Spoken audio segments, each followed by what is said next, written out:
वैष्णो देवी गुफा मंदिर का इतिहास और पौराणिक कथा। वैष्णो देवी का विश्व प्रसिद्ध और प्राचीन मंदिर भारतीय राज्य जम्मू और कश्मीर के जम्मू क्षेत्र में कटरा नगर के समीप की पहाड़ियों पर स्थित है। इन पहाड़ियों को त्रिकुटा पहाड़ी कहते हैं। यहीं पर लगभग 5200 फीट की ऊंचाई पर स्थित माता रानी का मंदिर। भक्तों बता दें कि त्रिकुटा की पहाड़ियों पर स्थित एक गुफा में माता वैष्णो देवी की स्वयंभू 3 मूर्तियां हैं। देवी काली, सरस्वती और लक्ष्मी पिंडों के रूप में विराजती हैं। इन तीनों पिंडों के सम्मिलित रूप को माता वैष्णो देवी कहा जाता है। पवित्र गुफा की लंबाई 98 फीट है। इस गुफा में एक बड़ा चबूतरा बना हुआ है। इस चबूतरे पर माता का आसन है, जहां देवी त्रिकुटा अपनी माताओं के साथ विराजती हैं।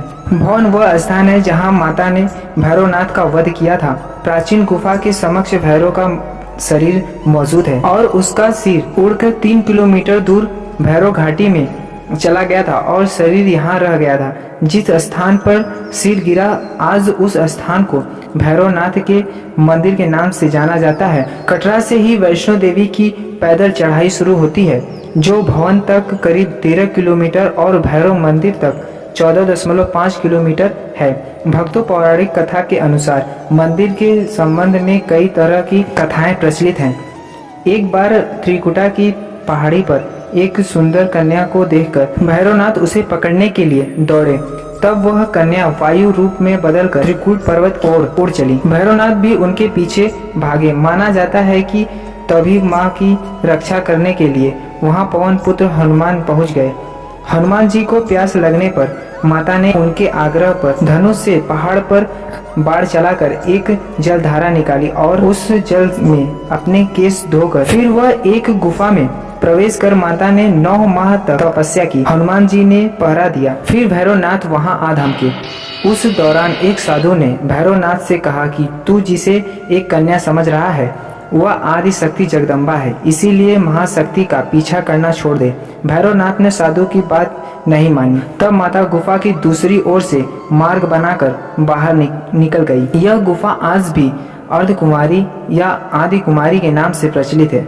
आदि कुमारी के पहले माता की चरण पादुका भी है। यह वह स्थान है जहां माता ने भागते भागते मुड़कर भैरवनाथ को देखा था। अंत में गुफा से बाहर निकलकर कन्या ने देवी का रूप धारण किया और भैरवनाथ को वापस जाने को कहकर फिर से गुफा में चली गई।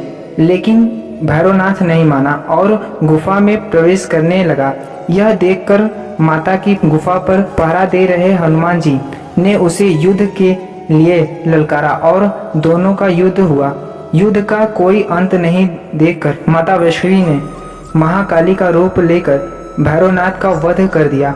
कहा जाता है कि अपने वध के बाद भैरवनाथ को अपनी भूल का पश्चाताप हुआ और उसने मां से क्षमादान की भीख मांगी। माता वैष्णो देवी जानती थी कि उन पर हमला करने के पीछे भैरवनाथ की प्रमुख मंशा मोक्ष प्राप्त करने की थी। तब उन्होंने न केवल भैरव को पुनर्जन्म के चक्र से मुक्ति प्रदान की, बल्कि उसे वरदान देते हुए कहा कि मेरे दर्शन तब तक पूरे नहीं माने जाएंगे जब तक कोई भक्त मेरे बाद तुम्हारे दर्शन नहीं करेगा। भक्तों, इसीलिए आपको जब भी माता रानी का बुलावा आए तो माँ के दर्शन करने के साथ भैरवनाथ जी का भी दर्शन जरूर करिएगा। भक्तों, इस वीडियो का सेकंड पार्ट जल्द ही आएगा। मेरे द्वारा दी गई जानकारी से थोड़ा सा भी सहमत हैं आप तो हमारे चैनल को सब्सक्राइब जरूर करिएगा, क्योंकि ऐसे जानकारी और रोचक तथ्य हमेशा आते रहेंगे। और आपसे एक रिक्वेस्ट है कि आप कमेंट में जय माता रानी जरूर लिखिएगा।